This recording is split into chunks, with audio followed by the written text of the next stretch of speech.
Welcome to Pound for Pound ATL, arguably the best place to get facts and opinions on your Atlanta Falcons.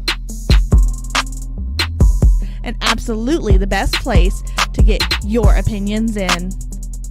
The guys are here, the chat is ready, and the conversation starts now. What's going on, football fans? It's Pound for Pound ATL live coming at you again on a Wednesday night. I'm here with my guys, with my fellas, Toby D and Mike.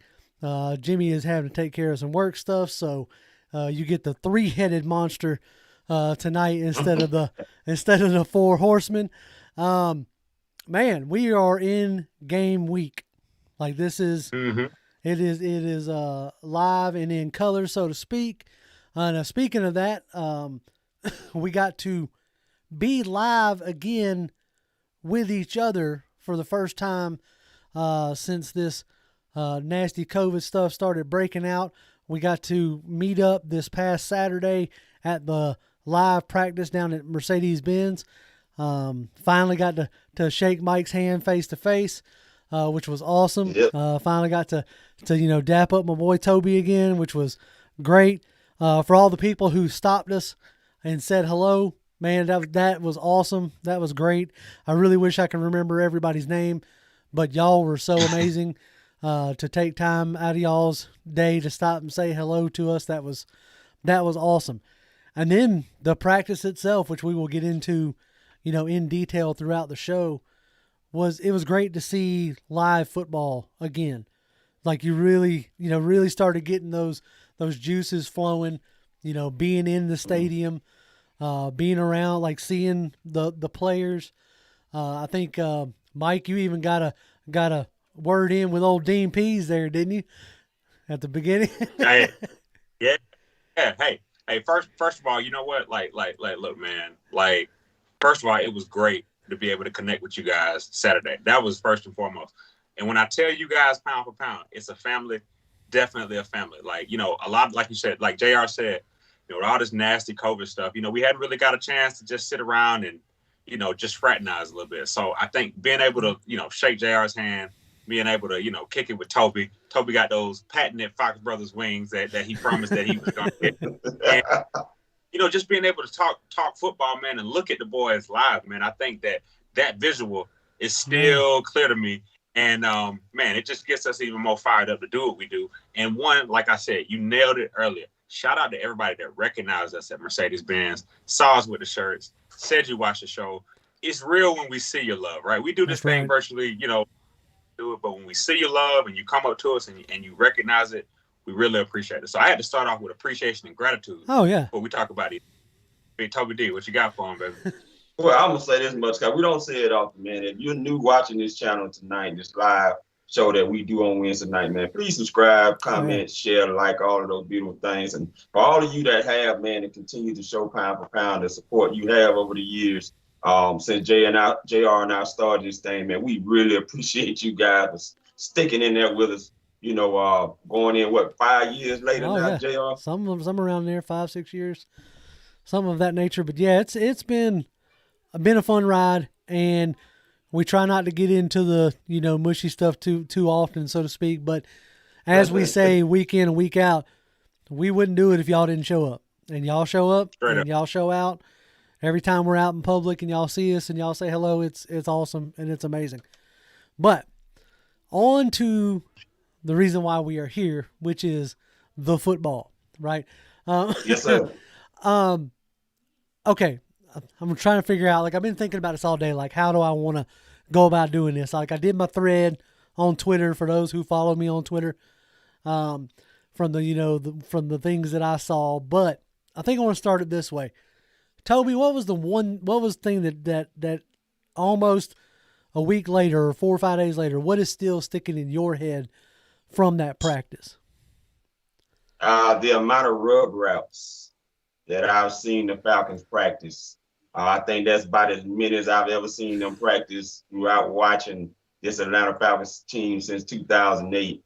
And number two, the 5-wide offense that I spoke about on the video not too long ago. We saw that a lot. And number 42, Caleb Huntley. Dude, yeah.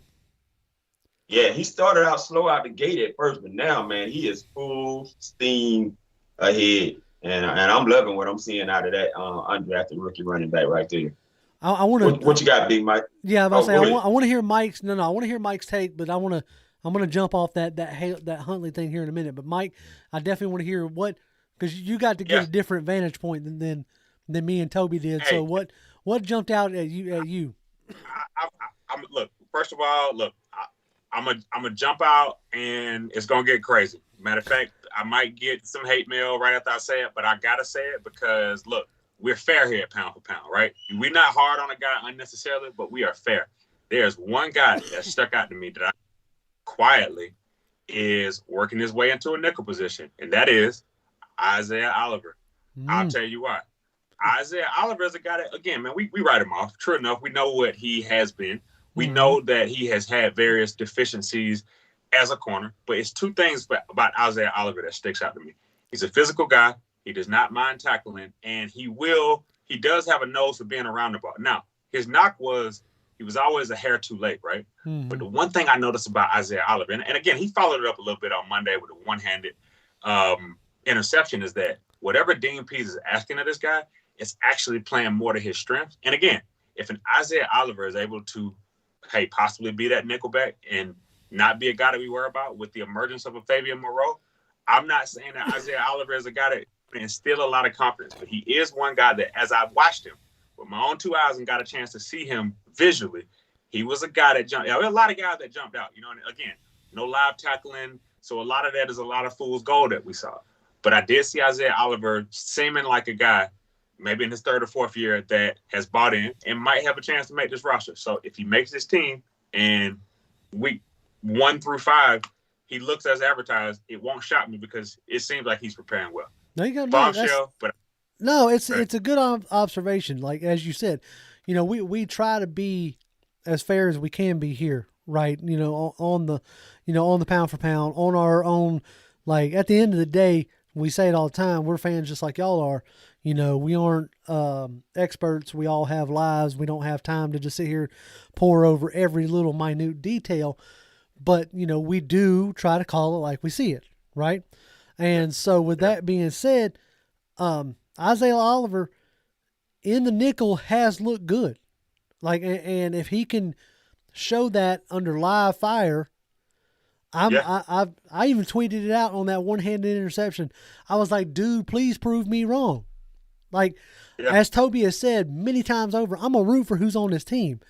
I'm not actively trying to root against anybody on this team. I want Isaiah Oliver to succeed. And if it's succeeding in the nickel position where he feels confident at, and Dean Pease is smart enough to put in there and let him eat, whether it's, I'll tell you this flat out, the one thing that stood out to me was how the D-line's pressure looked pretty good. But one of the dudes who came completely unblocked, and had it been a live game, would have been a sack, was Isaiah Oliver. He comes screaming in on a nickel blitz. Yeah. He comes screaming in, and had it been a live game, he'd ate Matt Ryan alive on that play. And so, that shows me that, Dean Pease is trying to use these guys in ways that does benefit their strengths. And Isaiah Oliver's open field tackling ain't never been a question. And, his willingness to tackle ain't never been a question. The question is, can you not look like burnt toast out there? And guess what? Right. When they asked him to cover, I think it was, it may have been Tajay Sharp, or it might have been, I'm trying to remember now. They asked him to cover somebody deep during that practice, and guess what? He got burnt. So, if they realized that, I think it was either Ridley or, I was trying to remember now. Okay, yeah, see, right. And no, not really. It was, No, it wasn't really. It was Gage. My bad. It was Gage. That's right. It's because Gage had a dive and catch, though, so it's kind of hard to defend that. Right. Hey, I'll be honest with you. Now, again, back to the vantage point. Gage on that diving play, that was really, really impressive. I think if that would have been a regular season game, that would have been an ESPN top 10 catch. Oh, yeah. Easy, because he went all the way out, dug it in. But again, it still makes me a little bit nervous when we talk about Gage. He does stretch out for every ball. That's like ribs. That's ribs. That's a lot of that. together for a 16-game season, and then I'm comfortable, to be honest with you, because I think that the receiver group is a lot to be happy about with the receiver group. I think we saw a lot of some of the nicest guys I saw were some of the receiver 6s and 7s, the Trevor Davises, the Nuns, the guys that may not have a role, but they flashed. You could see that there's a lot of guys competing for reps this year, which is good to see. Yeah, exactly. That's the group that stood out to me. The two groups that stood out to me was the defensive line. Like, all the way from side to side, Grady to Ogundeji. Stephen Means looked pretty good. But again, it's hard to gauge. There's not live tackling. You're not taking people to the ground. The running backs look good. In my mind, I don't know if y'all do this when you watch practice, but in my mind, when a running back meets a defender, I go ahead and stop the play there. Like, does that make sense? Like, unfortunately, for the running back, I give the benefit of the doubt to the defender in that scenario. But with that being said, there were plenty of times that Cordell Patterson was 4 or 5 yards downfield before he ever met a defender. Okay? Man.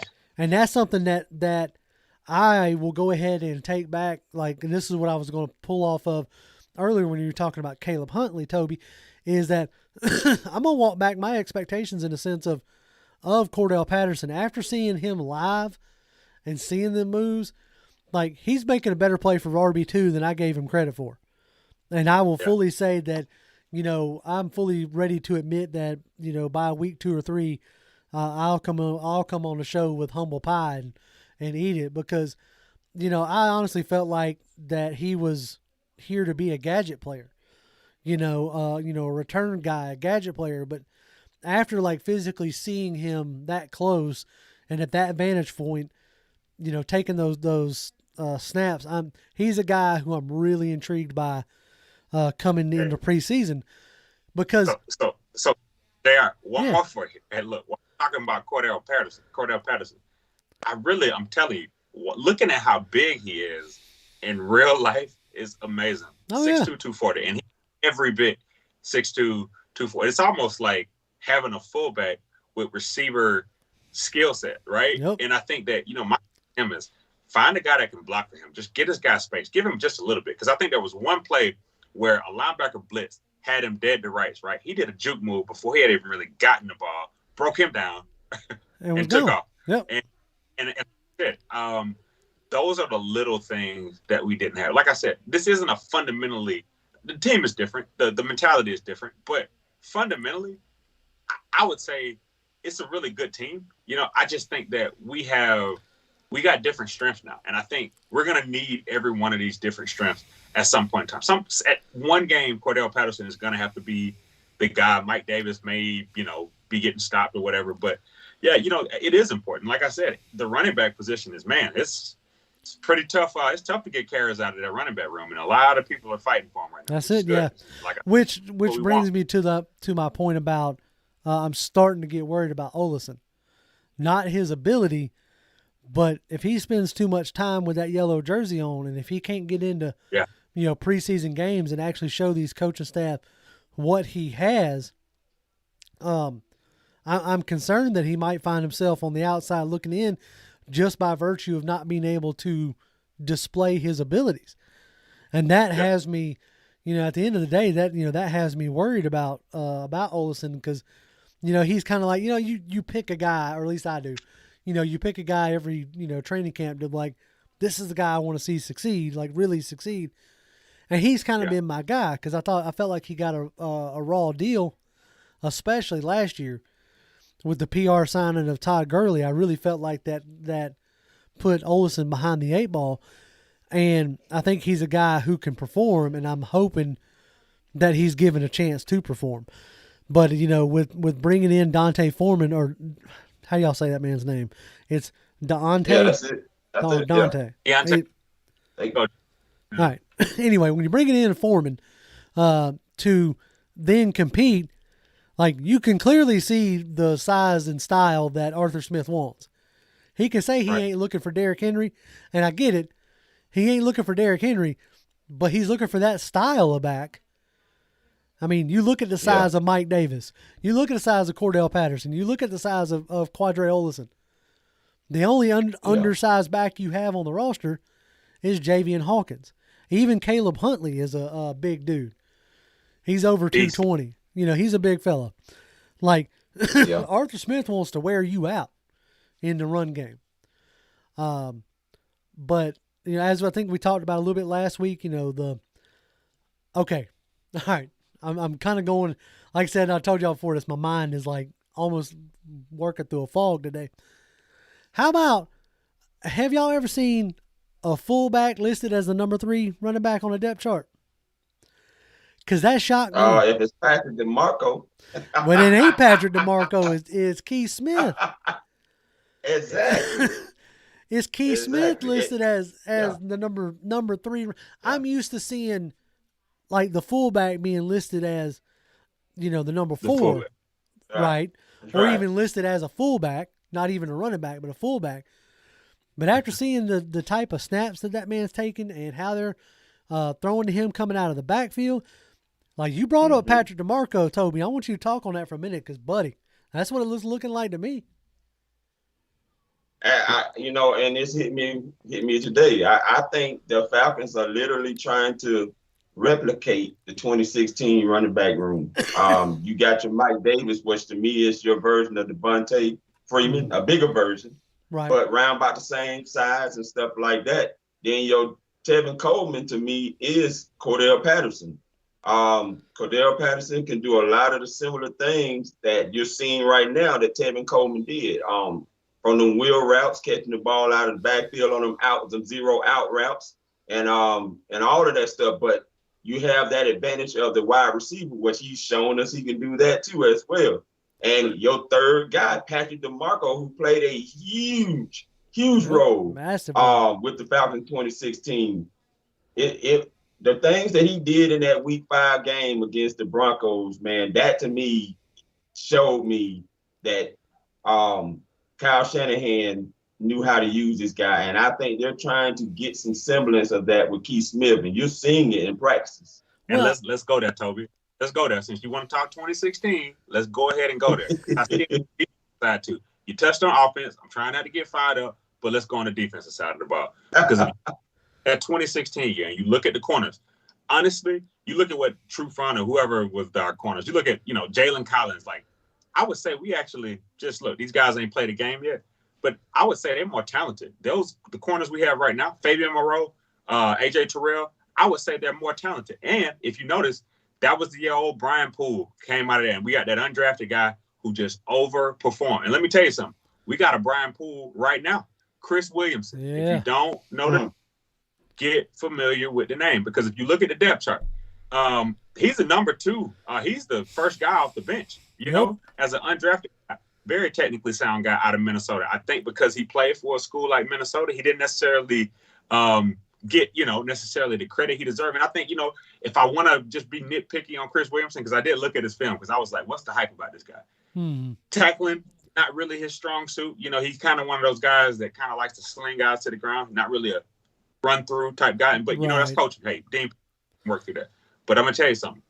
This guy is the real deal covering. I think looking at him in the nickel, looking at him in the slot as well, he's another guy that you don't, because that's what you need. You need some of these, you need rookies that are able to step up. And I think, to be honest with you, as good a draft as we had, the undrafted free agent draft was, we knocked it out there as well. Because, you look at a guy like, we talked about an Errol Thompson. We're looking at that 5th linebacker position. We're looking at a Dorian Etheridge.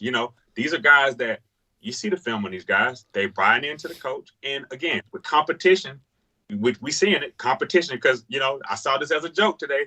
Dante FOwler is back with the first-team defense, because that's a joke. Because, but he had to earn his way back to the first-team defense, meaning that it's competition everywhere. The guys that are out in practice are on that depth chart, which will change. But, again, it can't be understated, the similarities, because we expected things out of that 2016 team, but they just kept getting better and better, winning and winning. And there you were in the Super Bowl. And again, we're not saying that this is a Super Bowl team. This is not an overreaction thing, but I like that 2016 because it took a good draft. It took us drafting good. Drafting Deion Jones as a rookie, drafting these guys, and to put it together to get a major transformation. So, No, yeah, I completely agree. Well, that's our opening salvo as we do the first 20 minutes where we basically just unload everything we want to say, and now it is time to spend the rest of the show bouncing back and forth between topics and chats. So let's go ahead and get into chat. Daquan Patton says, what it do, P for P? What's going on, Daquan? Glad you decided to join us. Same thing with Glenn and Joseph and Flavius. I hope I said that right. Flavius. Fred Butts is in the building. Same thing with Woon Carter and Joshua Mulvaney. Yabo Deezy said, let's get it. Reggie says, good evening, P for P. Falcons Milita says, time for pound time. I think it's the first time I've heard pound time. All right, then. Flavia says, everything is pointing us to having an excellent defensive talent that wasn't put in position to succeed in the last few seasons. Dean Pease knows how to use the talent he has, and that's something that you were just speaking on, Mike. It really feels like, and I've been saying it so far all off season, it really feels like I think the MVP of the off season is going to be the coaching upgrade, I think. I agree. Because I don't know if any of y'all caught the clip from Hard Knocks from old Dan Quinn talking about he used his time off to examine his scheme, watched every play. Boy, I feel for them Cowboys fans, because that was the exact same song and dance he sold us last off season. I watched my scheme. I looked at my scheme every snap. 6,000 plays. Everybody, I'm gonna examine myself. Okay, yeah, that's sure. That's right, exactly. Anyway. So yeah, I feel for y'all guys down there. Woon Carter says, real Falcon fans know who are the real content creators on YouTube, pound for pound. Well, we appreciate that. I don't know if I consider us to be the real content creators, but we try to keep it real. You know what I'm saying? Like, we ain't trying to blow smoke or tell y'all we are better than what we are. She'll get mad at me if I don't read it, so I'm going to read it. Happy belated birthday to me. Yesterday was my birthday, so yay. I got a new birthday hat. Hey, happy birthday. You know, that's a bad boy. Well, you know, I try to keep it quiet, but you know, got another trip around the sun, so we made it. We did it. That's good. Let's see. Tev Sports Gamer says Caleb Huntley may be a low-key beast. Dude, like I said, there are a few guys going into this preseason that I am super stoked to watch. Caleb Huntley is one of those guys. And, you know, I'm real curious to how he looks. I'm real curious to how Ngakwe, no, I said that wrong. Ayo, big Ayo. Ogundeji. Man. my brain just Ogundeji. Hey, matter of fact, while we're talking about it, listen, we're going to say it's slow pound family, because his mother has watched a lot of these shows, and she said she is tired of y'all calling him Adi, okay? His name is Adetokunbo Ogundeji. Okay, say it again. Hold on. Hit me again. Adetokunbo Ogundeji. Adetokunbo That's what his mama wants to call it. Now, all right. I don't know how I was there twice like that, and I'm going to call him Adi after this. I just want to let y'all know that his mom... I'm going to forget. I'm just going to go ahead and call it. I just called him Adi. Anyway, so see, I'm messing up. I was doing good. Yeah, I mean... Hey, anyway. Yep, y'all, everybody can get mad at me for my bad pronunciations of names, but Tony Wright says, what's going on, JR, Toby D, and Mike? He says, I missed the last show, but I'm not missing this one. We are glad you are here, Tony. Reggie had to clock back in and go to work, but I'm glad you were able to stop by for a little bit. Reggie, you can catch the archive when you're off work if you feel like it. That's right. Tony says he was telling another Falcon fan about Caleb Huntley. He says from the college of Ball State, I love his running style, one cut and go. So yeah, he's like a little bowling ball. So I like I said, he's a guy who I'm super excited to see how like how he actually looks when people get to tackle him. Yeah. Marcus Ball says, I'm ready to see the defense Friday night. He goes, I'm not concerned about the offense. I'm concerned about the offensive line. I'm not necessarily concerned about the offense. I'm really curious about the defense. So I guess I have to agree with you there. We lost Mike for a second. Maybe he'll come back. Nope, there he is. Okay. I says, okay, we're going to go keep rolling. April Thomas says, what's up, everyone? What's going on, April? What's going on? Gerpel says, talk about our first preseason game, please. We're going to get into that. I'm going to be there. So if y'all see me walking around, say what's up. I am super excited about this first preseason game. Anonymous says, he might be a good flex pickup in fantasy. I think maybe he's talking about Mike Davis, maybe. Because Falcons Milita says Mike Davis was a half a step faster. He had Deion Jones beat on that wheel route. You remember that wheel route we were talking about? Like had Mike Davis kind of went out wide, like a wide turn. Had he cut it up just a little bit sooner, come inside, he'd have hit that wheel route. He was wide open. So that's something that they're definitely gonna work on there. Joshua says, I think Arthur Smith gonna rotate these running backs more than people think. We're going to see how it works out, right? That's it's going to be interesting to see how he deploys that. They brought up Bo Scarborough, who then I think somebody else brought up that Bo Scarborough got signed by somebody. Yeah. So let's see what else we got here. Coming on down to the end where I'm going to get caught up with chat. Ray Station says, y'all see Javian Hawkins like 7th string. Like what the he says, like what the F. Yeah, that depth chart, that's something we can get into here in just a minute. But yeah, it was kind of interesting. I figured Javian would have been a little higher up to begin with. I didn't expect him to be in the top 4, but I think he was buried behind Huntley. So I mean, because he's the only one that brings a true speed element. Right. Like unless you want to consider Cordell Patterson to be your speed element. Like Hawkins is the only one that brings, that different shiftiness. So it'll be interesting to see. He's another one to watch how he performs. Right. Let's see. Stu's trying to come up with another tongue twister for me. He says he needs a letter from the board, not X or Z or Q. So y'all give Stu a letter so he can mess with me. To Evolve says smash the like button. Yes, all that kind of stuff helps. Liking and sharing and all that good fun stuff. Tasman TV, what's up, Tasman? He says, what's up, fellas? Man, I'm glad Tasman's here. I'm glad you're here tonight, buddy. Jimmy Wright, the elusive Jimmy Wright, says, hey guys, sorry old Jimbo Slices missing this live work calls, but anyway, show some love, people. That's all right, Jimbo. We're gonna work this out. We're gonna figure something out. We're gonna work it out. Yeah. Jimbo done got a new important job, so he's too big time for us now. I'm just kidding. I'm definitely just joking. Genuine Music says we're gonna call him Double O Sackham. I think he's talking about Ogundeji. He said he's gonna call him Double O Sackham.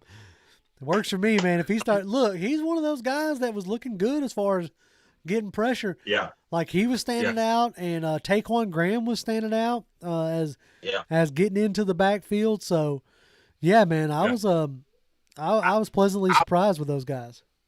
That defensive line, I'm telling you, I think that they will. I think they'll surprise some people, though. I do think that it's a lot of bodies out there, right? And a lot of different bodies. Oh yeah. Now, the one thing I will say about the defensive line, a little bit concerning. One observation that I did miss is I think we do need to monitor Marlon Davidson a little bit. I think I've heard a lot about him. That's good. But I think that, whatever injury he suffered last year looks like it's still lingering a little bit this year as well, too. So I'm not necessarily sure if he's 100%. And again, we're probably at the point in camp when everybody's not healthy and all that kind of stuff. Everybody's a little dinged up. I saw him just stretching a lot more, even during the game, just to stay. I don't know if it was just nerves or whatever, but because again, if he's one guy that can stay healthy, I think it'll be just his energy. Because one thing, these guys up close, their energy is amazing. Marlon Davidson's energy just sticks out. You hear him probably more than any other voice there, because he's just like, he can be going against the 4th team. He's getting everybody like, come on, man, that's the 4th team quarterback. He's the guy that I could tell when he was with the 2s and the 3s, everybody was around him. You know what I mean? Right. Like, you need to can't let that happen. And I mean, it's good to see, but I would prefer him to be doing that with the 1s. I would prefer him to be with the 1s. And I think he's going to get there. He'll get. Fred Butts tipped us $5. We appreciate that, Fred.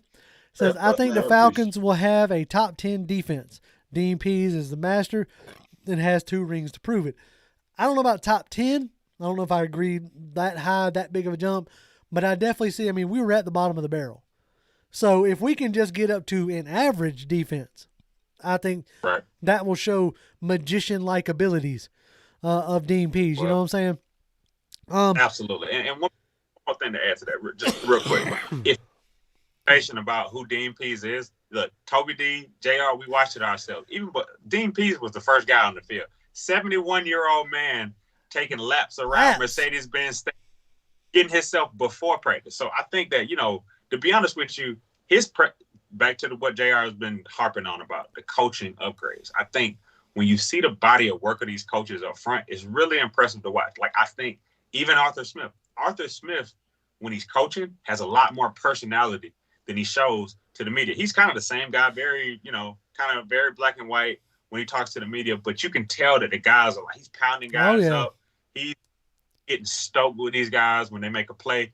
And I think that's was something I didn't necessarily see that even at Tennessee. He was always a very never really showed a lot of emotion, but it seems like, he's really starting to, the team is really bought in. And I would say even Terry Fontenot as well. When Terry Fontenot spoke as well, to look at it, I'm comfortable with the change now. We talked about what does a change look like, seeing it in practice, seeing the way the team works, seeing the organization, just even treating the fans to all the 11 on 11, Like the practice it just felt different. It felt like even though, listen, they didn't even open up half of the playbook, but it felt like we got a chance to get a feel of this team. And I think that's just a rock solid, observation from Saturday.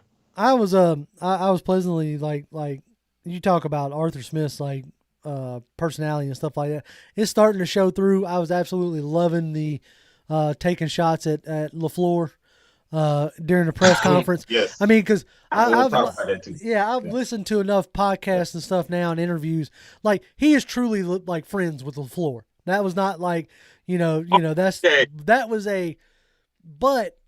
that's like that showing that personality, right? Taking shots like through the media at LaFleur, and then LaFleur firing back and Arthur firing back today was, something that is almost like a breath of fresh air in that sense, because it feels like, tell me if I'm wrong here, and I could be looking too much into it. It feels genuine. Okay.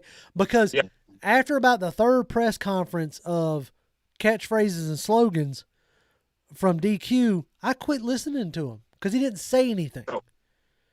So let me give you the corporate America reference to this, right? So Dan Quinn was a salesman, right? Arthur Smith is an engineer. So the way they run their teams is reflective of that. Arthur Smith, you can see what they're building, and it's very methodical, it's very logical, it's very calm, and you can see it, which is why, again, I think the biggest benefactor of all of this is Matt Ryan, because, you asked this like, well, you know what? Is he going to throw a lot? Because you asked before the show, was like, do you think Arthur Smith would throw a lot at Matt Ryan? I think, he's going to throw a lot at a 36-year-old quarterback, but it's going to be everything that Matt Ryan is already strong at. Again, not having to throw the ball 40, 50 times to a receiver who's always open, right? Double coverage, triple coverage. Right, exactly. But you got to throw right, exactly, right? So there's no need to do all of that, because you know what? What's funny is, let me tell you something. Deontay Foreman lets me know, like, we don't know how we're going to use that guy. It's like, man, we got how many 230-pound running backs do we have on the roster right now? You talking about hammer, like you talking about, people talk about like thunder and lightning. This is thunder and thunder. Come on. And thunder. Thunder and thunder. And we're gonna call this running back room, we're going to let the thunder roll. You know what I'm saying? Because that's what's happening here. But, go ahead, Toby. What you got? It brings up to what I want to see this preseason. That's going to be my theme. The bully come out of the Falcons. We've never seen this before in a long time out of the Falcons. And Arthur Smith I don't advocate for bullying. Don't get me wrong. I don't advocate for that. I don't like to see no kid bullied at school. But when you're playing the game of football, this is where the bully can come mentality. Out. And Arthur Smith seems like that guy that's promoting that out of these guys. And that's what they're going to want to see, that bullish type of style come out of these guys come Friday. They don't want to see soft and tentative type Falcons playing finesse. They want to see some bull come out of these boys. And I think that's what you're going to start to see. Exactly. That's what I would like to see. I want to see a team that can physically impose its will on both sides of the ball, offensively and defensively. Let's jump back in the chat here for just a few. We're going to catch up on some. Tasman says, y'all know how Jimmy's guy / dark horse is CB13, who's been looking good. He says, my guy / dark horse is OZ17, who has also been looking good. He's going to be a problem this season, especially in the slot. I think OZ is that guy who is going to be, like, initially early on tasked with taking the top off. Running those go routes, taking the top off, carrying a safety with him to open up something in the middle. And every now and again, you're going to get those deep shots. But as he shows that he's can be trusted, then, he'll be given more. That's kind of, but I am liking what I seeing. Listen to me. I am liking what I am seeing out of both Christian Blake and Zacchaeus. Absolutely. I think both of those guys are taking that next step and are, I think, going to fill that 3 and 4 hole respectively as far as wide receivers go. All right. GATX boy says Davidson has the potential of being a Calais Campbell or a Richard Seymour type for Dean Pease, a.k.a. Yoda. I'm not 100. Oh, he's calling Dean Pease Yoda. Gotcha. Okay. I mean, I right now, Marlon Davidson is listed as the primary backup of Grady Jarrett, which I don't see as a slight. I actually see as a compliment. Like, because what they're going to be asking Grady Jarrett to do, like, I don't think anybody else on the field is really going to be able to do those kind of things. So if they're feeling like Marlon Davidson can be his primary backup, meaning he can do some of the things that Grady Jarrett does. So I actually look at that as, being not high praise, but not being a slight to Davidson, especially with how much this defensive line is going to rotate. Joshua says, hopefully Dante steps up and stays healthy. I will say this, a lot of the beat writers are saying with Dante back, you can see a marked difference between what Dante brings and what a guy like Steven Means brings. Right. So if these guys are seeing it, then that gives me a little bit of hope as far as like what he's going to be able to produce. Wound Carter says, JR, could you hashtag a pound for pound Cash App? Okay, I don't know nothing about Cash App. You can like tip us here through the super chat on YouTube, and please put a question or something with it. Or if you want to support us in other ways, you can like buy merchandise, which is in the links below, or go subscribe to a Patreon, which gets you access to a members only chat and exclusive content when we put it out there. Right now, I think we have one patron, so we don't do a ton of content, but if we start getting more patrons, it'll definitely be able to allow us to start doing more exclusive content. But anyway, so that's how that, I don't know much about Cash App. I may look into it and see if it's something that we as a creator group want to do. So let's see. Anonymous says, as long as the defense is competitive, I'll say that's a big improvement. It probably takes them a few years before all these guys are NFL elite. That's the thing I'm talking about. Like anytime anybody asks me what am I expecting out of this team this year, what I'm expecting is a team that's competitive, because I feel like we have the talent to be competitive week in and week out. I'm not saying we're going to win every game, but what I don't want to see is a watermelon game where everybody's watching the ball roll. What I don't want to see is consistently blowing leads in the fourth quarter. Like, those are the improvements that I'm looking for. I don't know if y'all are with me on that, but that's the improvement. No, I want to see trash talking. That's right. Like, we've been too quiet. Right. I want to see trash talking. I don't care if we're losing. I still want to see you talking trash. Because that gets people hyped. Players especially get hype off that trash talking when you're talking and you backing it up on the field. That's what I want to see. Right. We haven't seen that really out of the Falcons. Man, I agree because we've always kind of had a, pardon the reference, but a little bit of a choir boy approach, to our team, right? Remember, you look at Mike Falcon Smith. Filter. It's been that Falcon filter. Yep. And, it really has followed us, to Toby's point, since Dimitroff, right? So with Dimitroff gone, I think, to be honest with you, look at the difference between Fontenot and look at Dimitroff, right? I think Fontenot is more of a trash talker himself. So he's got that swag. I'm telling you. So a lot of this starts with the tone that's being said. It's a top-down thing, right? It's like, if I know that there's a Falcon filter, every guy that they've drafted is a Falcon filter type guy. The only guy that I would say that started to break the mold a little bit last year was like a Marlon Davidson, Tack McKinley a little bit, for whatever that was or whatever. But I think right now, when you look at this team, I think for what I want to see out of this defense, I just want to see a defense that can impose their will. You know why? Mm-hmm. The pressure is not on us this year. You remember the last couple of years, the last 3 years since the Super Bowl, the pressure has been on us. 28-3 has been on us. Cloud, as I said 3 shows ago, with 28-3, when Dan Quinn left, so did 28-3. That's all new. That was at a time that a running back that plays for a team that we don't mention was Atlanta Falcon. And it's funny that I thought that it was crazy because let me touch on him for a second. Look, I thought it was crazy that the Saints were your dream team, right? So is that who you were playing for when you blocked for us in the Super Bowl in that play? I had to say it because, hey, if you're gonna rise up, like you said, like JR say, if you're on our team, we root for you. Go to another team. I ain't got nothing for you. Exactly.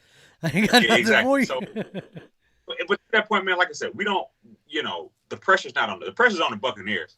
Everybody's on, how great their defense is and they're great linebackers and great quarterback and everybody everybody just wants they're the shiny new toy in the NFC South. And that's great because that is a distraction for them. The pressure is on them. Now, true enough, they led well, but that's on them. For us, we got a chance, we actually have an opportunity. So if we're able to tap into that opportunity, and get some out of it, like I said, I think we could be a fringe wild card team. I'm not going to go Super Bowl, but again, I do see us being on par with competing for a playoff, and that is the most fun football to watch because you just want to see your team win, no matter how it gets done. No doubt.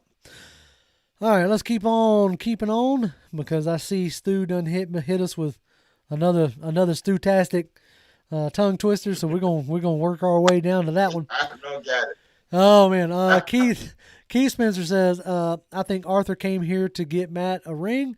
I mean, he came here to get himself a ring. I mean, if Matt happens to be there, then that's great. If not, it is what it is. But, I think that's the goal, right, for everybody is to walk away with that piece of hardware.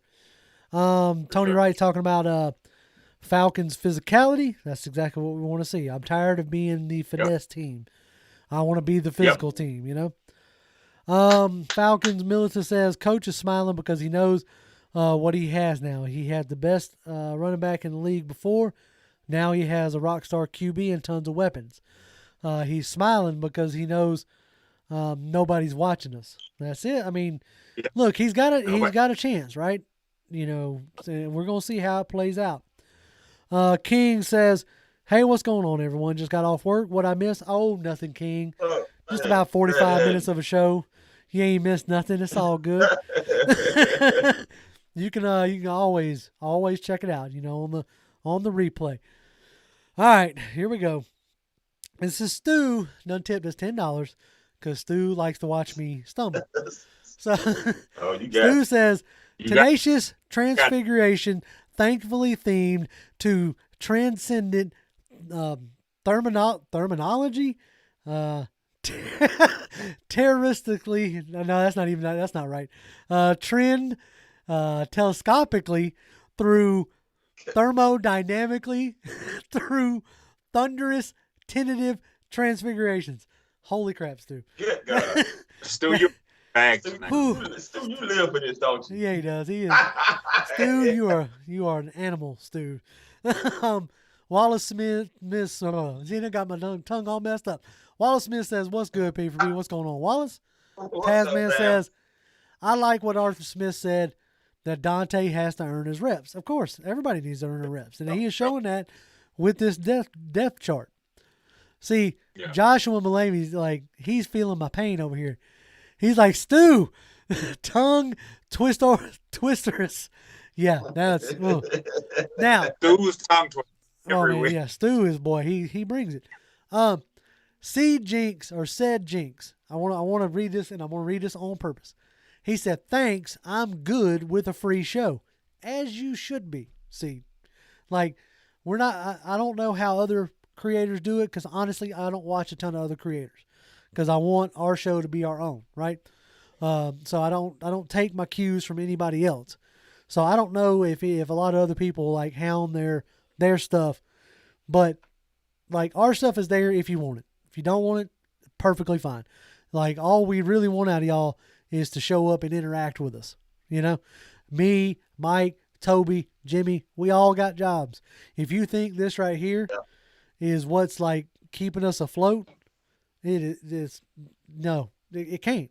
We do this because we'd be in trouble if it was. Oh man, come on! I'd be on the streets. We wouldn't be doing it, you know. But like I'd be like, "Is anybody want in Falcon country?" Right, exactly, right. And so, but we do this because y'all show up, right, and y'all interact with us. That's why we do this, flat out.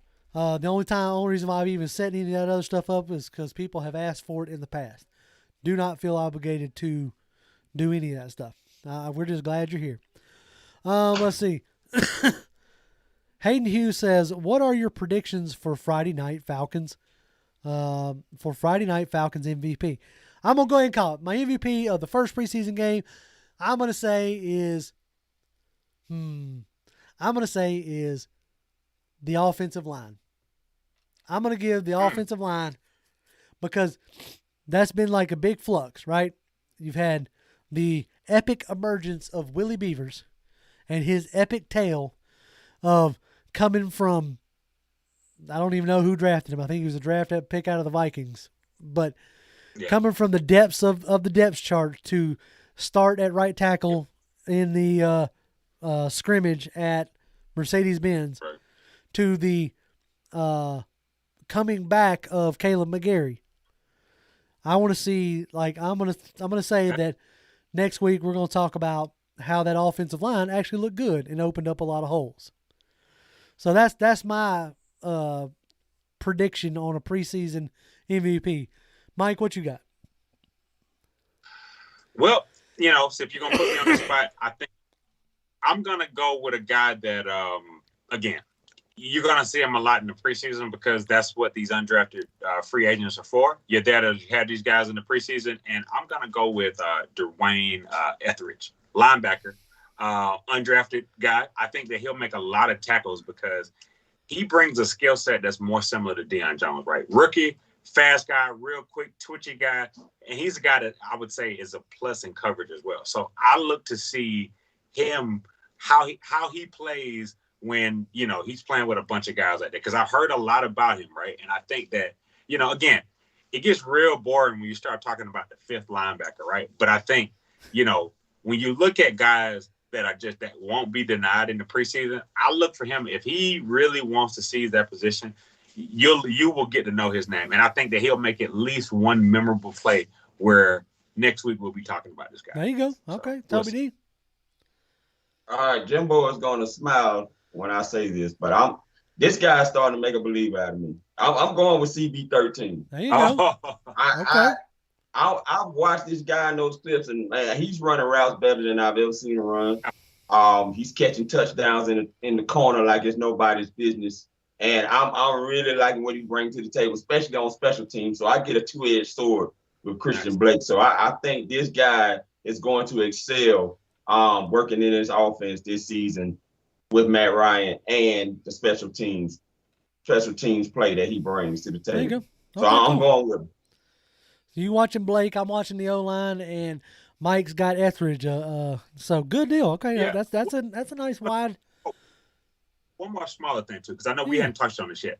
The punt return position will be something that I watch as well too, because that's an open. We touched on that, but that's an open position because Avery Williams does good, but it looks like the only way Avery Williams is going to make this team is as the leading punt returner because I hadn't really heard a lot about him making plays, and maybe that's another guy we can watch to just as he gets more reps.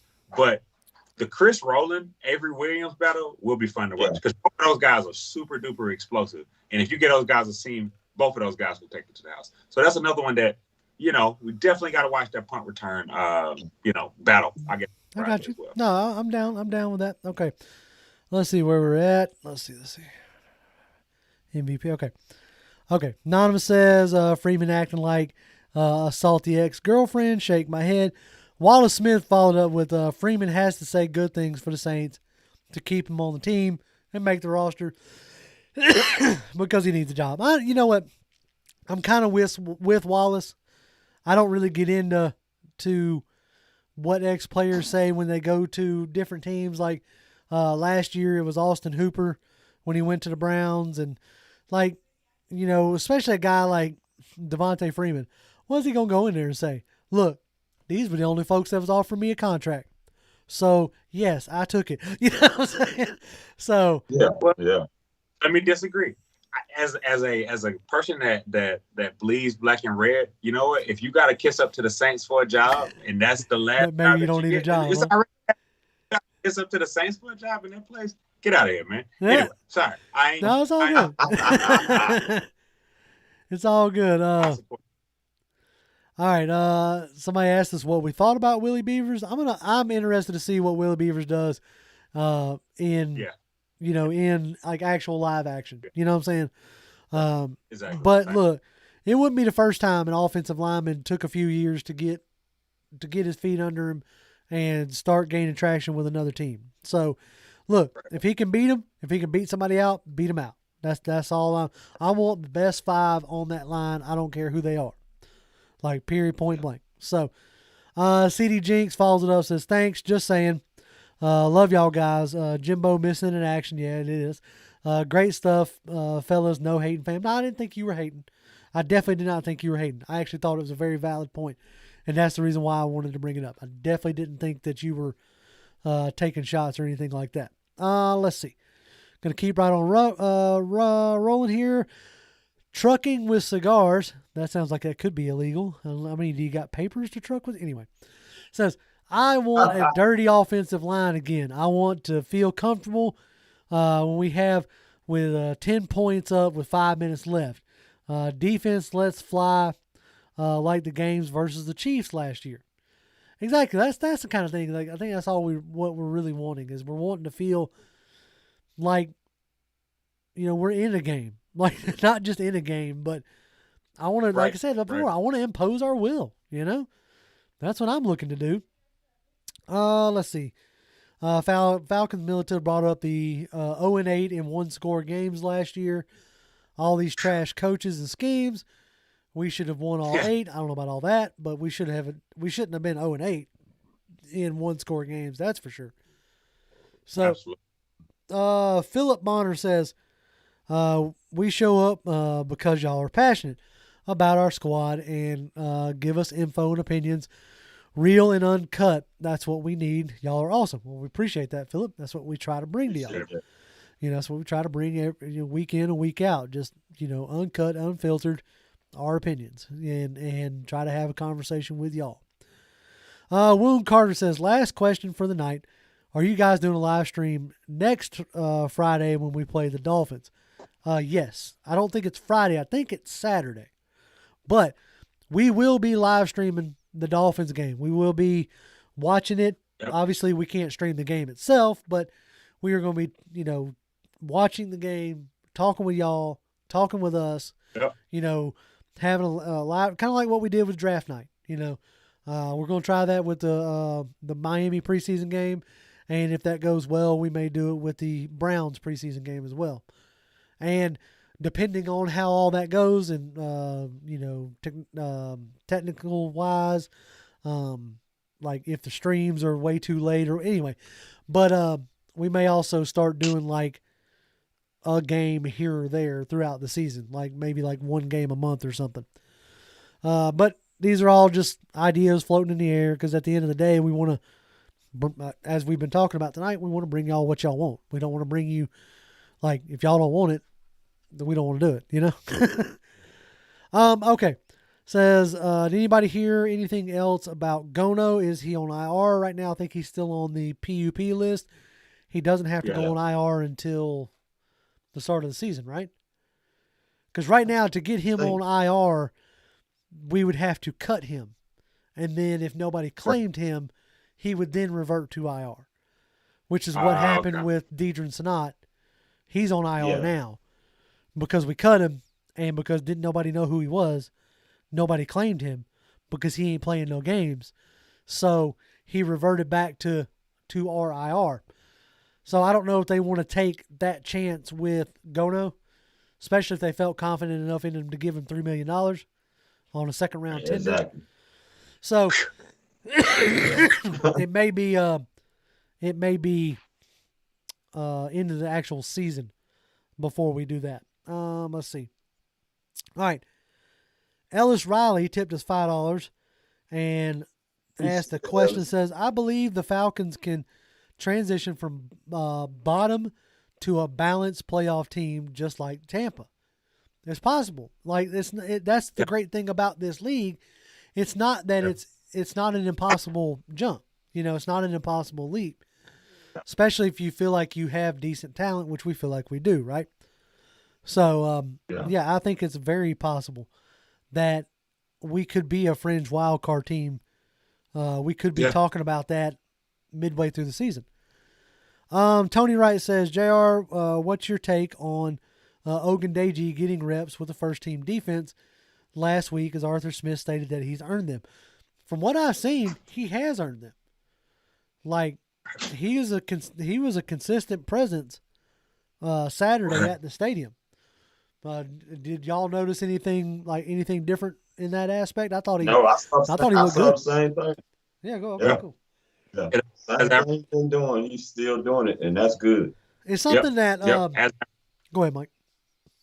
No, I just said as advertised. Yeah. Oh yeah. For me, it was as advertised. It's something that Adam Holloway, friend of the show, Adam Holloway, has brought up a time or two when talking about Ogundeji that I've looked for is he has this, he calls it a long arm, and I think it's something that you've talked about before as well, Toby.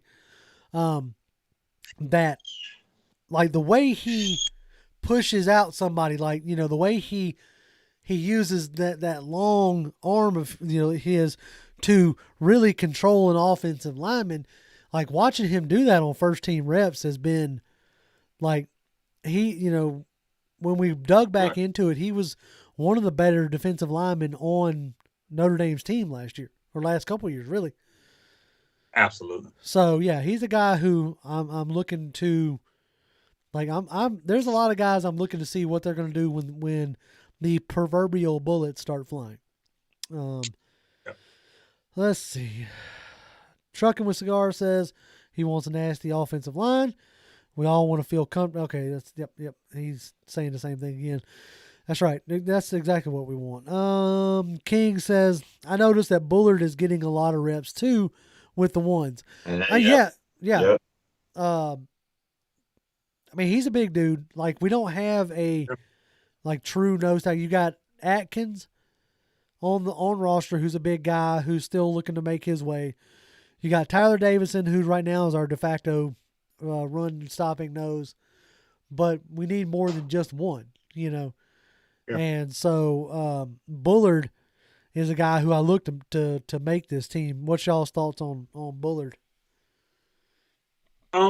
Well, here's the thing. Bullard is a guy, I followed him since he came out of the University of Florida. I thought he was a really good defensive lineman when he was at Florida. He played on a really good Florida team, and he was by far one of the best defensive linemen. Now, when he went to the Bears, I expected him to be like just a stalwart, right? Because I know that he's mean. Like, if there's one thing about this guy, he's a bully in the trenches for sure. And that's maybe what they're seeing that's showing is he's able to get into the chest of a Josh Andrews, a Dahlman, a Hennessy, right? He's one of those linemen that's he's kind of like Ogundeji a little bit, that he's going to touch you before you touch him, right? And if he touches you first, you're going to go back, right? So maybe if he's able to do that, but again, for him, consistency is key.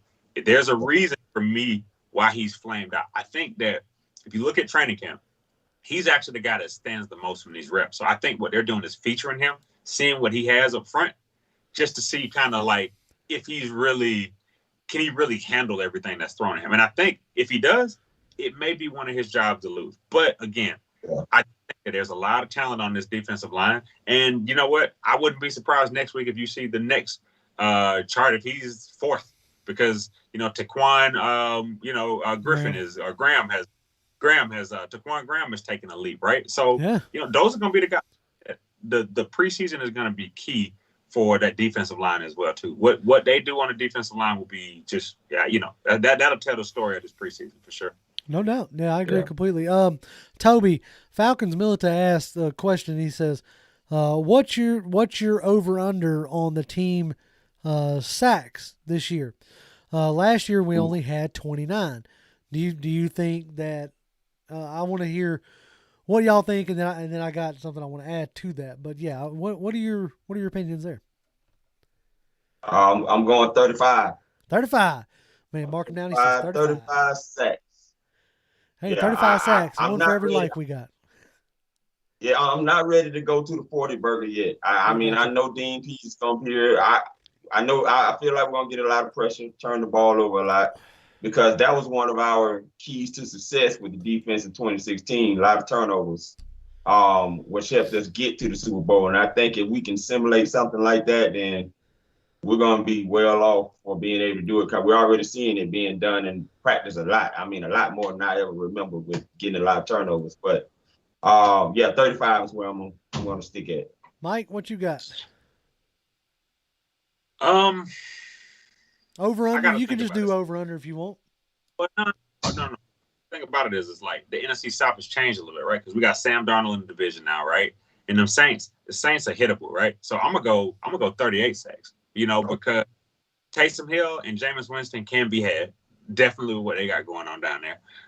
Tom Brady gets the ball out a little too quick to just say that you'll be able to hit him much. It's just what he does, right? Yeah. But Sam Darnold definitely can be had as well too. So I look for us to take that next step, because I think that one thing that we don't talk about as much, Foye Oluokun moving to the Mike position, giving Deion Jones a chance to roam around a little bit more. Michael Walker, Brandon Copeland over there. All these different pass rushers, we don't know where the pass rush is going to come from. Dean Pease himself puts us in position to get, I would say, in 35 to 40 range of sacks. And we become, I would say, in the top 15 with pressures. Like, I'm not saying we'll be any higher than 15, but I will think that we will cut our inefficiency to get to the quarterback by half, and you'll start seeing consistent pressures. Because I have to end it on this note. What do we say about Ted McKinley? What do we say about Big Beasley? They were the king of those almost sacks. So coaching is sacks, get the guy on the ground, and that's what because it's a millisecond. And I think those almost sacks is something that Jimmy brought up. If y'all didn't catch that, little video he did on AJ Terrell, I highly recommend that. He's got another one coming out on Friday talking more about the secondary, and I'll give you a little bit of sneak on that. That was one of the things he was bringing up, is the marriage between the secondary and the defensive line. I think we got a major upgrade in our secondary via scheme and talent that I think is going to turn a lot of those almost sacks into sacks. But you brought it up with Foye Oluokun and Deion Jones. My prediction right now is I think we're going to be over the 29 sacks, and I think your sack leader is going to be, like, the position-wise, I think is going to be your inside linebackers. I think Foye and Deion are going to have combined, I think those two are going to have more sacks than the defensive ends. Than your top two defensive ends. Now, there are more defensive ends or outside linebackers, however you want to chart it, in this team. I'm talking about the Stephen Means, the Ogundejis, the Dante FOwlers, who else is a defensive end? Kaminsky, maybe. But anyway, I think your pressure. Jacob, JTM? JTM. Hey, okay. JTM, yeah. But those are my guy.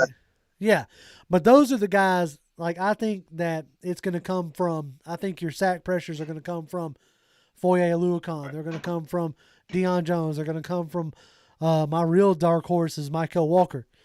I think he's a guy who Dean Pease, once he gets him revved up and going, is going to fall in love with.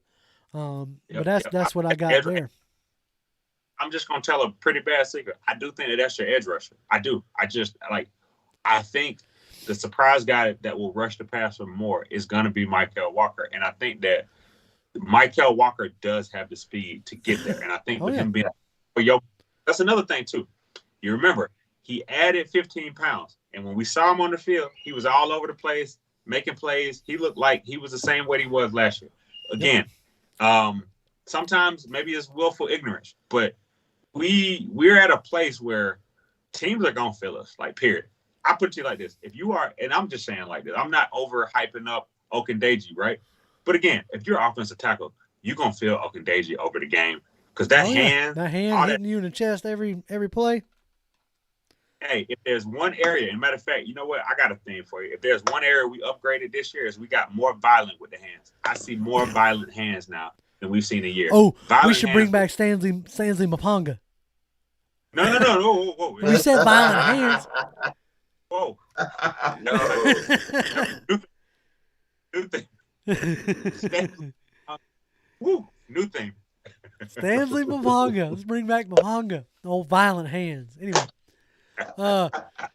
Tony Wright says, Mike, what's your take on who will be our starting safeties? I say it's Deron Harmon at strong safety, Richie Grant at free safety. Do you believe that Deron Harmon is our defensive leader in the secondary because of his experience? Oh, I think no question. Deron Harmon is our leader because one thing I like about him is he's selfless and the coaches appreciate it. Let me tell you something. Every transformation on a defense starts with a Deron Harmon. It's a rookie. It's a veteran who's been around the league. He's seen it all a little bit. And what he's doing is, hey, Richie Grant, you said you want to be great? Come stay after practice and work with me. Hey, rookie, because this is what happened. Hey, rookie, you want to be great? Come work with me. And again, that's what you call a leader of leaders. That's why I'm so comfortable with the safety position. To be honest with you, I'm a little bit greedy. I actually want Eric Harris to start. You know why? Because there's two vets back there who know the lingo, who know what's going on, and that'll keep us stable. And we can use my boy Richard Grant how I want to use him. Blitzing off the line, covering the slot, just a Swiss Army knife. Anywhere you put him, get ball, see ball. Because Richard Grant is a ball hawk. He's a ball. Matter of fact, Richard Grant is a ball hawk who can hit you, he can cover, he can do it all. So I actually eventually Richard Grant, he's going to be our free safety. He's going the next 5 to 7 years, maybe man that position. But right now, we really, at the end, again, Jalen Hawkins, that's another guy. The safety. Yep. That's another place where I think we're going to get real elite. You talk about upgrades. That safety, linebacker group, more violent hands, non-Stanley Mapanga. Oh, come on. Defense.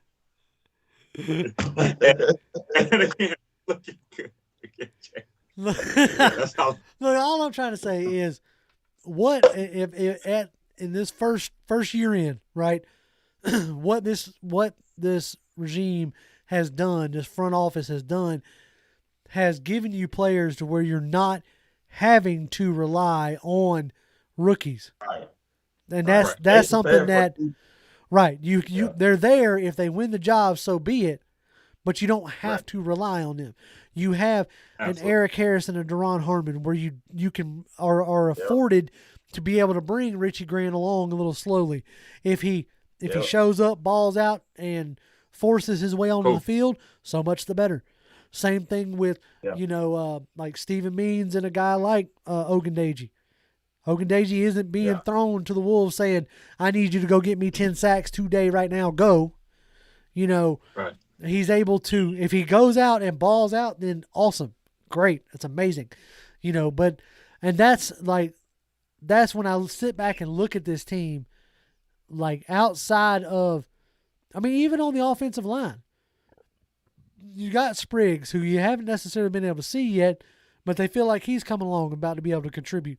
You got the aforementioned epic Willie Beavers, who I'm going to write a fable about him. I'm going to anyway, sorry.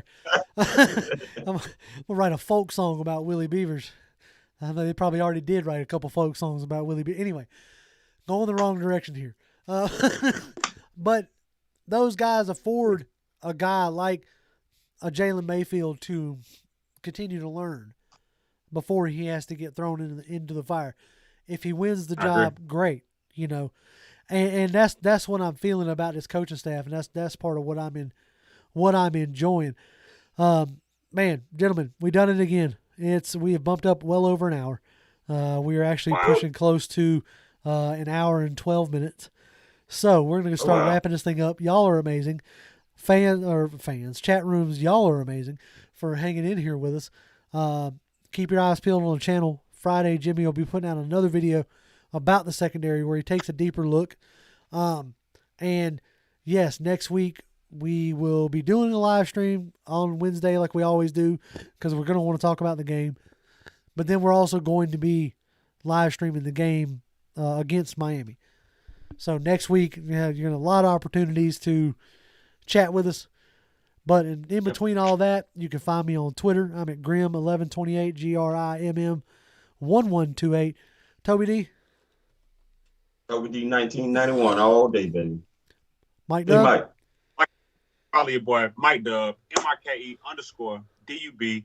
Appreciate the follows, man. Y'all been filling them in there. So, hey, if you ain't followed me yet, give me a follow. I'll follow you back. And trust me, if you don't like what I say on Twitter, please tell me. And I'll keep doing it. Anyway. All right. Great show, guys. Y'all are awesome. And as always, Falcons fans, rise up. Rise up.